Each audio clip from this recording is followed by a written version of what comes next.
Estamos con el analista político Mauricio Alarcón, a quien le agradecemos por haber aceptado la invitación y estar con nosotros aquí en la cabina principal de Contigo FM 104.9. Mauricio, muy buenos días, bienvenido. Rommel, Alexandra, buen día, un saludo para ustedes y para nuestra audiencia que se conecta cada mañana a través de Contigo FM.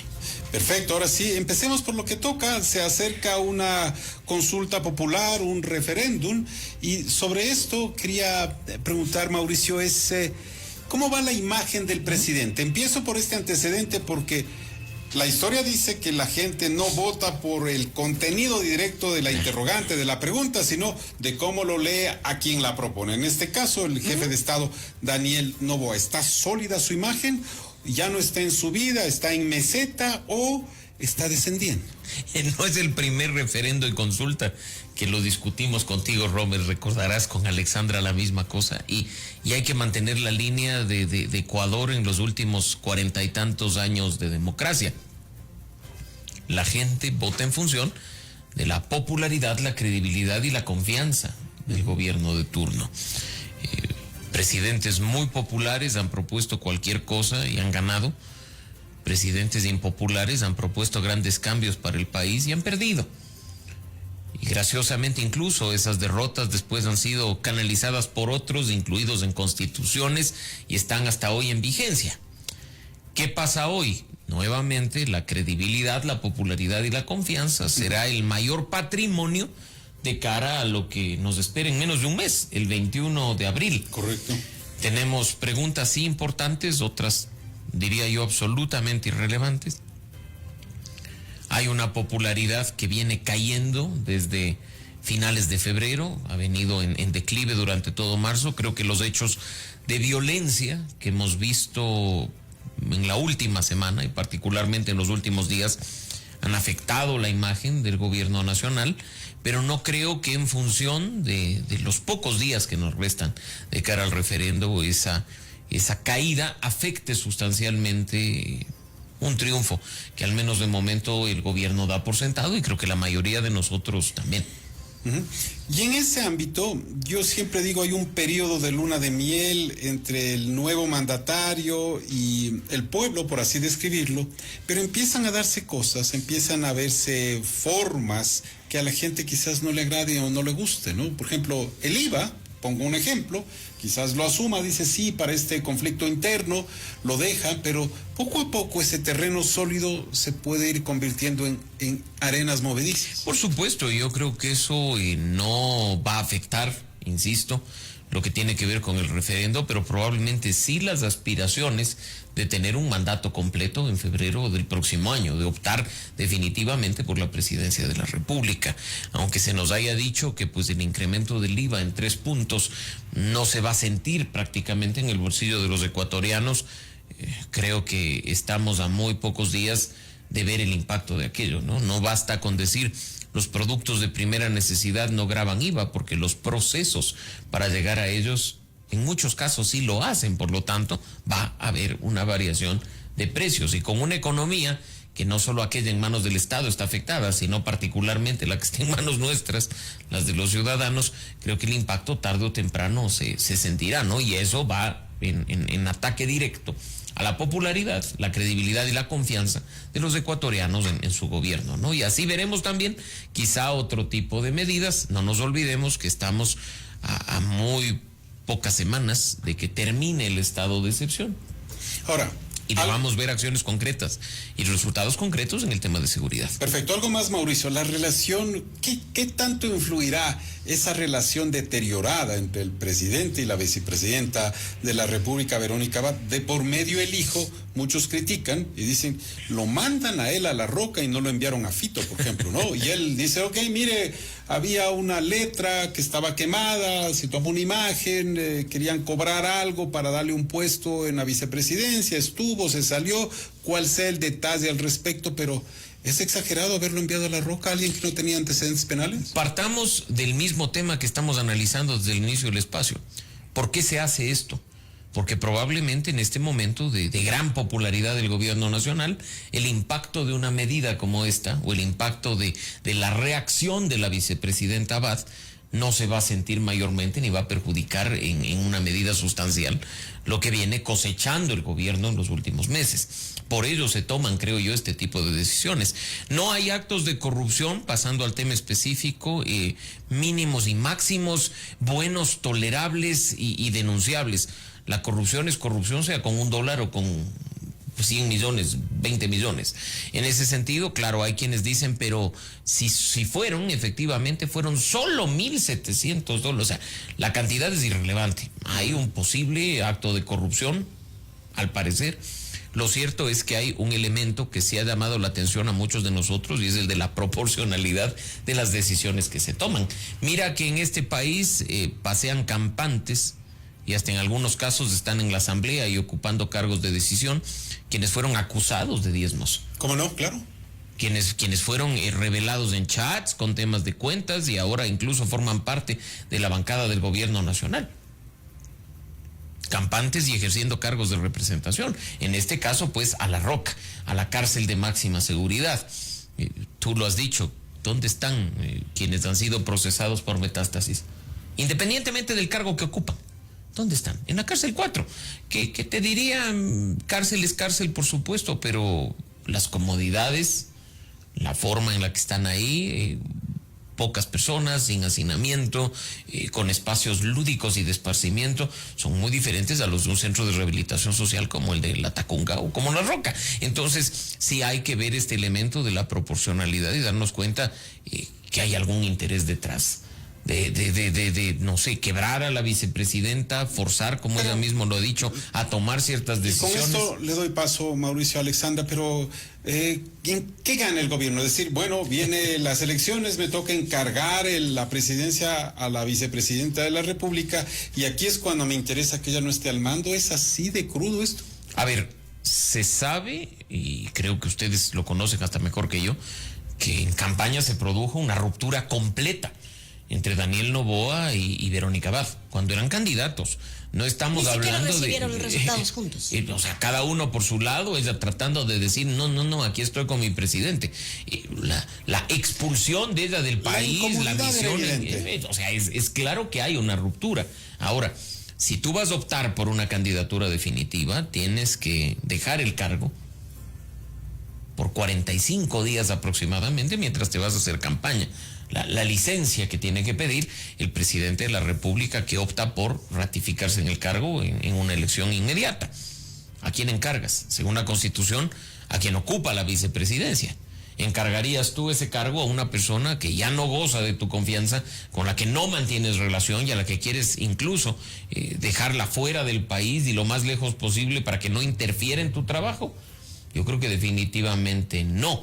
Y lo que se busca en este caso es probablemente o forzar una renuncia o forzar una causal, me parece, y por eso uso el término forzar una causal de enjuiciamiento político para librarse de la señora Abad del camino. Creo que sería mucho más maduro por parte del presidente y de otros actores políticos decir qué es lo que pasó, cuál es el motivo de la ruptura, para poder comprender mejor la dinámica y que pues las cosas sean juzgadas con todos los elementos del caso por parte de los ciudadanos, porque este tipo de berrinches que además nos cuestan recursos que salen de nuestro bolsillo, no le sientan bien a los ecuatorianos, de ninguna forma.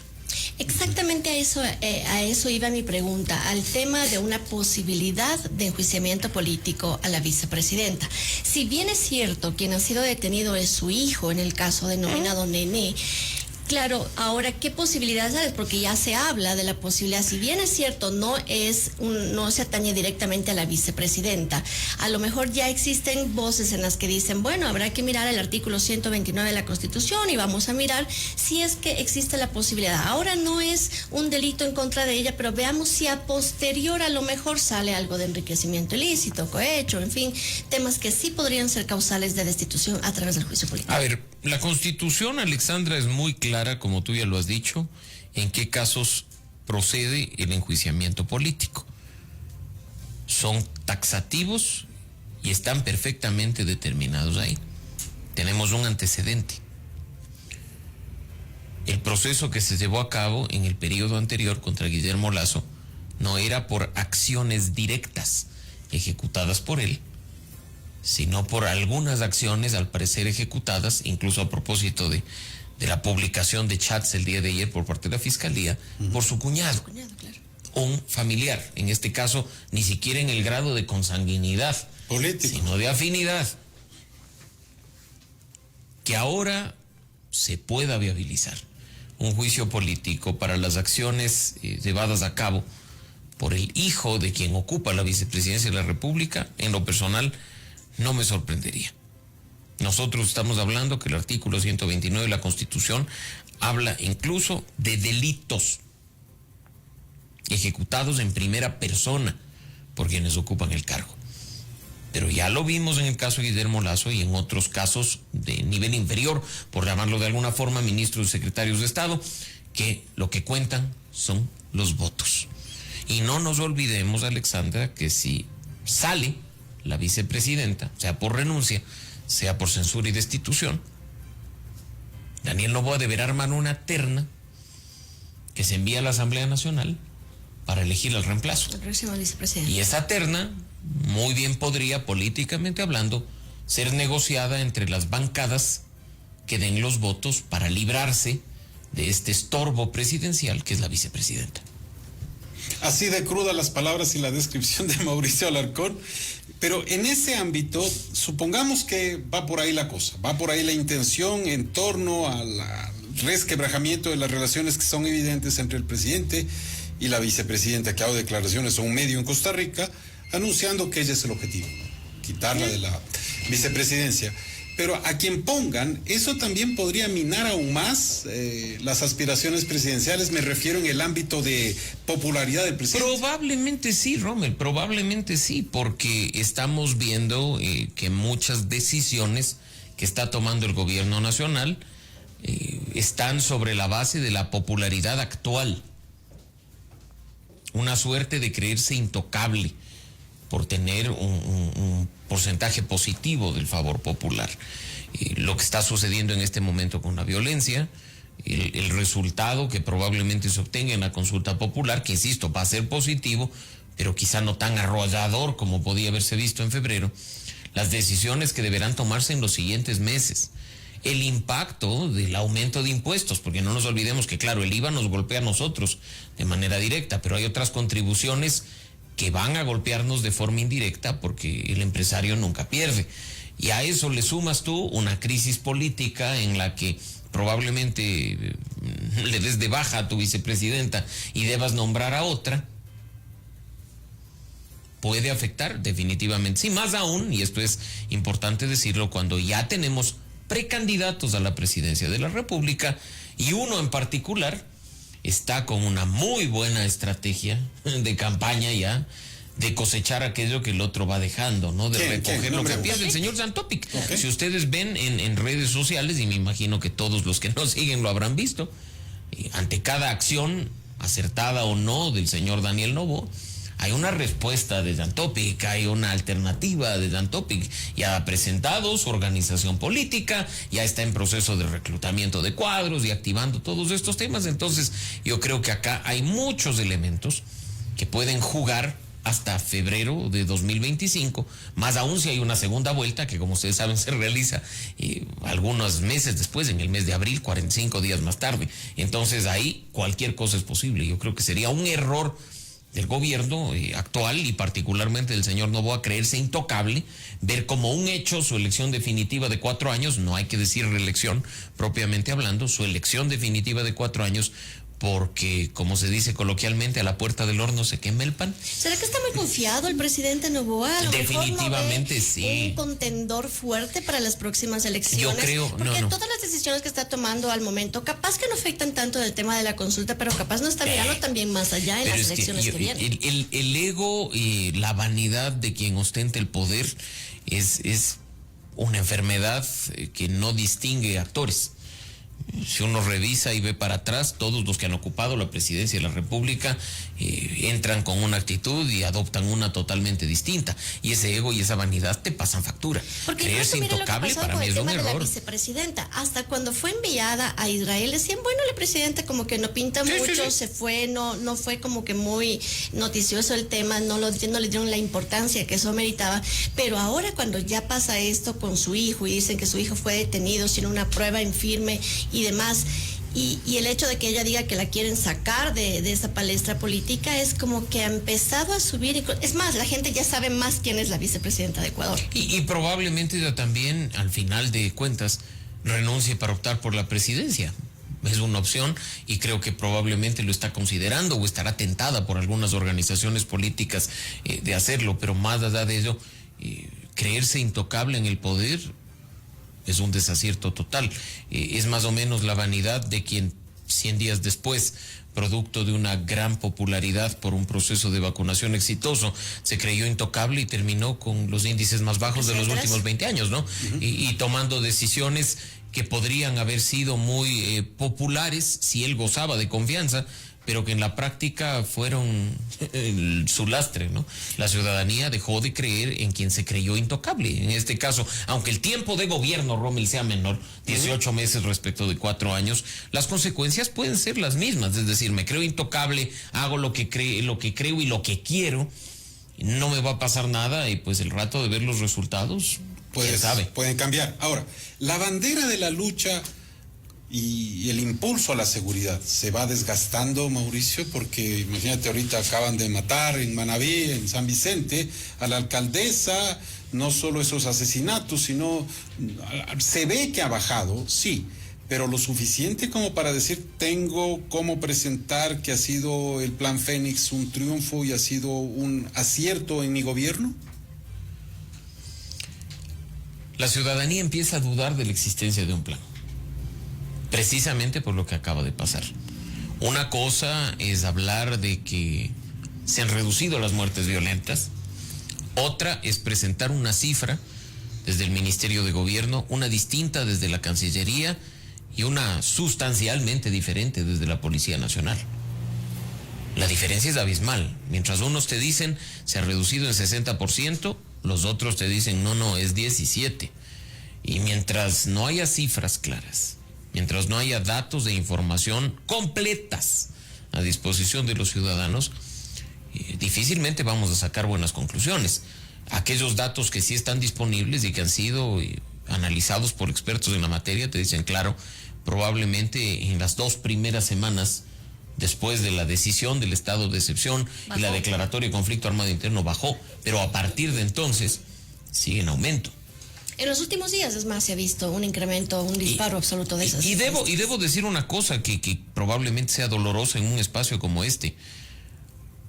O quizá la opinión pública y el trabajo de los medios de comunicación nos hizo percibir que la situación de seguridad estaba cambiando. Porque ustedes son muy activos en redes sociales y deben haber visto que no hay día en el que alguien no denuncie un secuestro, una extorsión, un sicariato, un asesinato. Entonces no quiere decir que las cosas han desaparecido. Y ahora hay otro punto, las redes sociales son una burbuja y lo que estamos viendo probablemente cubra, como efectivamente se ha visto, las ciudades grandes. ¿Qué está sucediendo en los otros territorios? Y yo pregunto aquí en la ciudad de Quito, ¿alguno de ustedes, por ejemplo, cuando ha llegado en un vuelo pasado las 11 o las 12 de la noche, que hasta hace poco estábamos en toque de queda, manejó o vino en taxi hasta su casa, se encontró con algún militar en el camino? ¿Encontró a alguien de la Policía Nacional haciendo un control? Esta ciudad es muerta. Caldo de cultivo perfecto para que recrudezca la violencia. Los militares están más bien reprimiendo a comuneros en algunas zonas de la provincia de Imbabura, con unos tropeles que ya quisiera yo ver, por ejemplo, en controles aquí en la avenida de los Chiris.